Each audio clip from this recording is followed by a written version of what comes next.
हुजूर अलैहिस्सलाम ने मजमा सहाबा पे नजर डाली, फरमाया कि बताओ भाई वो कौन सा दरख्त है जिसकी मिसाल मोमिन की तरह है। वो ऐसा दरख्त है जिसके पत्ते ही नहीं झड़ते। हजरत अब्दुल्ला इब्न उमर रदी अल्लाह तआला अन्हु फरमाते मुझे जवाब आता था कि वो खजूर का दरख्त है। कहता पीछे हटें आप, मैं बताता हूँ आपको इसका जवाब। हजरत अब्दुल्ला इब्न उमर कहते मुझे पता था कि वो खजूर का दरख्त है, लेकिन मेरे वालिद बैठे थे, अबू बकर सिद्दीक बैठे थे, मौला अली बैठे थे, सहाबा बैठे थे।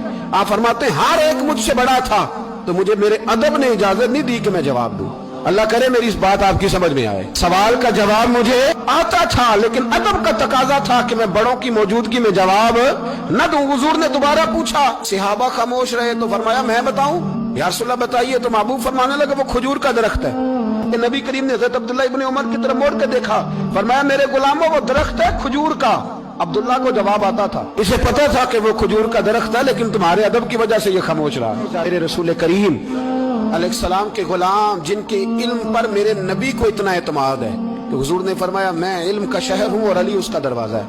और जनाब उमर फारूक जैसे लोग कहा करते थे कि अगर अली हमारे दरमियान मौजूद ना होते तो हम तो हलाक हो जाते। इनके मशवरे, इनकी बातें हमें महफूज रखती हैं। हजरत अली फरमाते मैंने नबी पाक से एक सवाल पूछना था। ऐसा तो नहीं ना कि उन्हें बातें नहीं आती थी, उनके तो इल्म का ये हाल है कि हुजूर ने फरमाया मैं अगर शहर हूं तो अली उसका दरवाजा है। तो फरमाते हैं कि मैंने नबी पाक से सवाल पूछना था। सवाल 14 दिन मैंने इंतजार किया।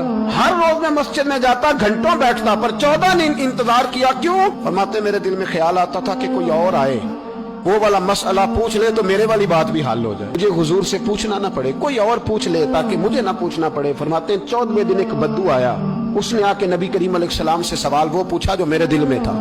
फरमाते हैं नबी करीम जवाब उसे दे रहे थे और मेरी तरफ देख देख के मुस्कुरा